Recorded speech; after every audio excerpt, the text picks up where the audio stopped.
This is our presentation on childhood obesity. The percentage of obese and overweight children in the United States has increased significantly in the past 30 years. Nurses play an important role in promoting health behaviors that reduce risk factors associated with childhood obesity. Early prevention and intervention for childhood obesity is key to avoiding health-related issues during adulthood. Approximately 17% of children and teenagers ages 2 to 19 were obese from 2011 to 2012, and 31.8% were either overweight or obese. Texas ranks 10th in the U.S. for most obese children between the ages of 10 to 17 years old. The probability of childhood obesity persisting into adulthood is estimated to increase from approximately 20% at 4 years of age to approximately 80% by adolescence. Preventing and treating childhood obesity early is key to avoiding health-related issues such as cardiovascular disease, diabetes mellitus type 2, and osteoarthritis during adulthood. Childhood obesity trends from 1963 to 2008. The Committee for Obesity Prevention Policies for Young Children at the Institute of Medicine currently have 5 recommendations for preventing childhood obesity, which include assess, monitor, and track growth from birth to age 5, increase physical activity, decrease sedentary behavior, help adults increase physical activity and decrease sedentary behavior in young children, promote the consumption of a variety of nutritious foods, and encourage and support breastfeeding during infancy. Here we have Bobby Fisher. Bobby Fisher is a 10-year-old boy currently in the 5th grade. Here he is in his favorite habitat, doing what he loves most. He spends most of his time here playing video games or watching TV, mostly while eating his favorite snacks.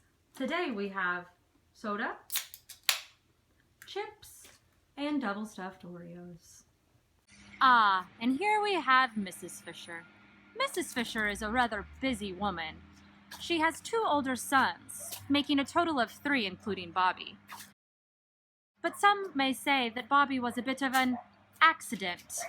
Needless to say, Bobby is cramping her style. Bobby, hurry up and finish your food so we can go to your doctor's appointment to check on all of this. If you make me miss my dinner plans, no dessert for a week. 30 minutes later, at the doctor's office. Hi. Hello. Hi. All right, let's make this quick because I have plans. Okay, well, Bobby, after doing your assessment, we've noticed a few things that are just a little bit concerning.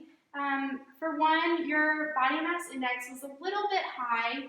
It was at 31. Normally, we would like to see you anywhere between 19 and 24 is a good range. So, also your growth chart, I'm going to show you right here. See, this is where we would like you to be on your normal growth. This is where most boys your age are, and you're up here. So it's also a little bit high.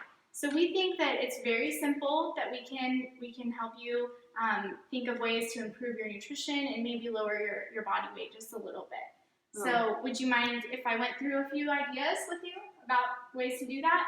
I guess. Imbalanced nutrition more than body requirements related to excessive intake of calories in relation to metabolic needs as evidenced by a BMI of 31 and excess abdominal adipose tissue.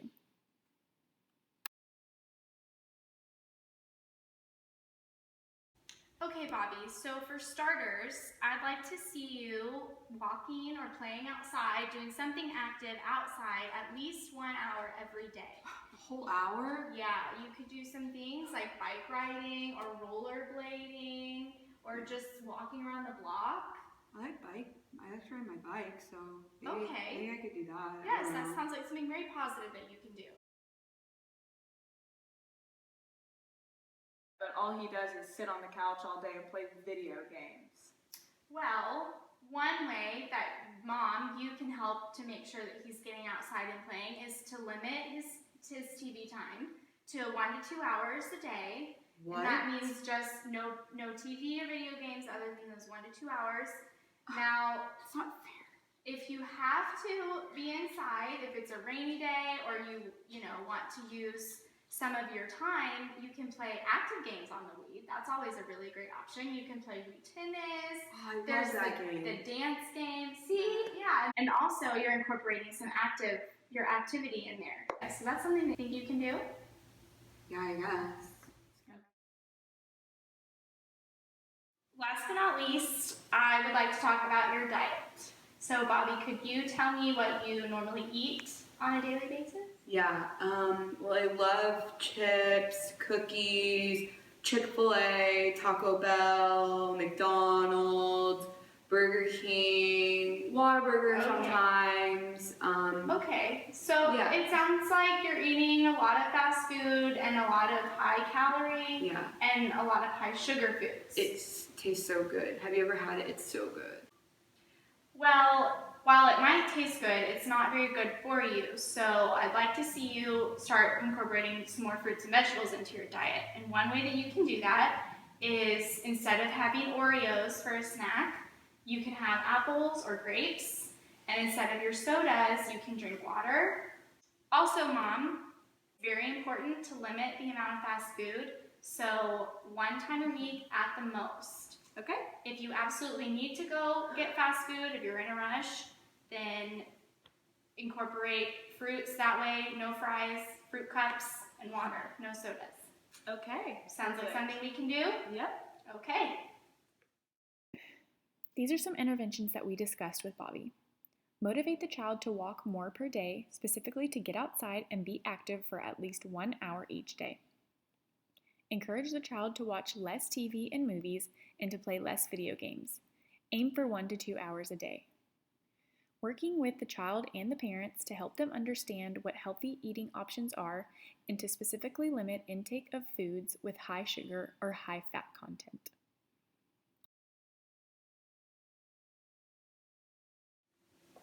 Okay, Bobby, so how's school going?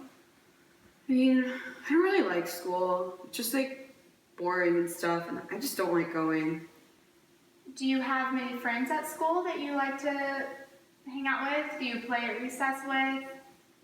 I mean, no, not really. I don't really like anybody. Like, I don't really like myself. Like, I'm just bigger than everybody, and everybody's playing, and I just don't like to play with them.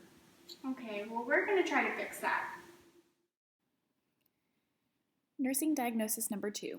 Low self-esteem related to poor body image as evidenced by the patient's social isolation and patient's statements of negative self-talk such as, I don't really like myself, and I'm bigger than everyone.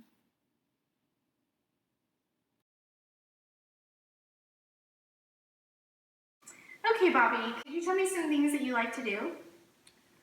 I mean, I like to play video games and like watch TV, and I also started playing the trumpet, and it's pretty fun, but like I don't really do it that much because like I suck, and like I don't know, my mom really doesn't like me to play in the house. Like, Okay, well, It's Mom, just so loud. well, I think it's very important to encourage Bobby in things that he likes to do that will help improve his self-esteem a little bit. And Bobby, it's okay if you're not the best at something. It's just important that you're doing something that you like to do. What about group activities that you enjoy?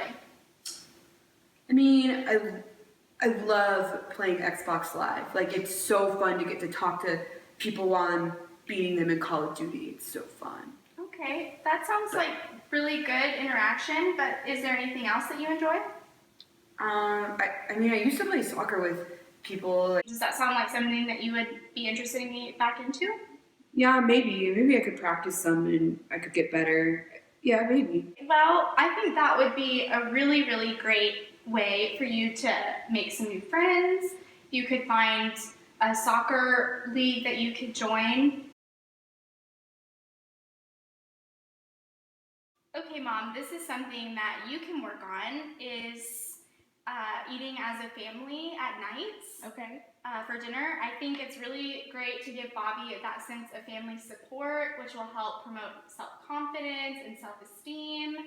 You're talking and you're able to learn about each other's days, and you're not going to be eating as fast. So you'll get fuller and you won't be eating as much. One thing that I wanted to say to you, Bobby, is that you don't have to finish your entire plate. If you're feeling full and your tummy is hurting, then you can stop eating. You don't have to clean your plate, and that's okay. And also, Mom, just one thing to reiterate is that we want to stay away from using food as punishment. Even desserts? Yes. So if you're, saying if you don't do such and such, you can't have dessert for a week. We want to try to avoid doing that because that doesn't promote as positive reinforcing behaviors. So those are some things that we could try to incorporate into your life. Okay. Okay, I think we have got some really great ideas of how to improve your health and make you feel better. So could y'all tell me just a few things that you're going to work on? I'm not gonna eat as many chips. Maybe play We Dance more or ride my bike outside, and maybe I'll join maybe like a soccer team again, and maybe make some more friends. I don't know. We'll see. Maybe I could do some things like that. Yeah. And I mean, I know I need to cut out soda, but baby steps. Okay. And Mom, what about you? What are some things you're going to work on? Encourage him to do the sports and not use food as a threat. Okay. These sound like really, really great, solid ideas and things that you can do. So it was wonderful talking with y'all, and I'll see you back here in a few weeks for a follow-up. Okay, bye. These are some interventions for the second nursing diagnosis. Propose the use of peer networks like team-based sports to help socially isolated adolescents form new social ties which can simultaneously increase physical activity levels, encourage positive peer influences on weight reduction, and reduce social isolation. Steer your child towards interest and teach parents to give positive reinforcement as often as possible. Encouragement from parents will help improve confidence and self-esteem. Eating meals together as a family promotes confidence, provides child with a sense of support, takes the focus away from food, and slows down the eating, giving the body time to feel full.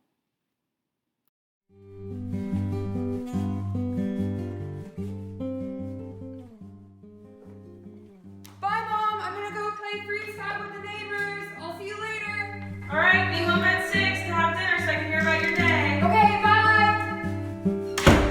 Veins swell, you know me, Ellen, enough to tell.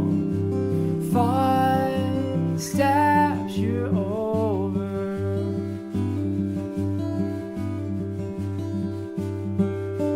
Quick cut, make you move, deliver us. 5 steps, you're over.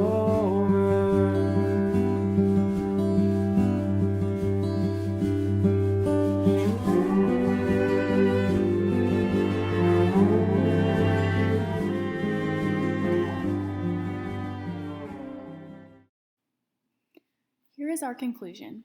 Obese children are likely to suffer from psychological effects such as low self-esteem, depression, and negative body image. Excess weight as a child has been linked to earlier and higher death rates in adulthood.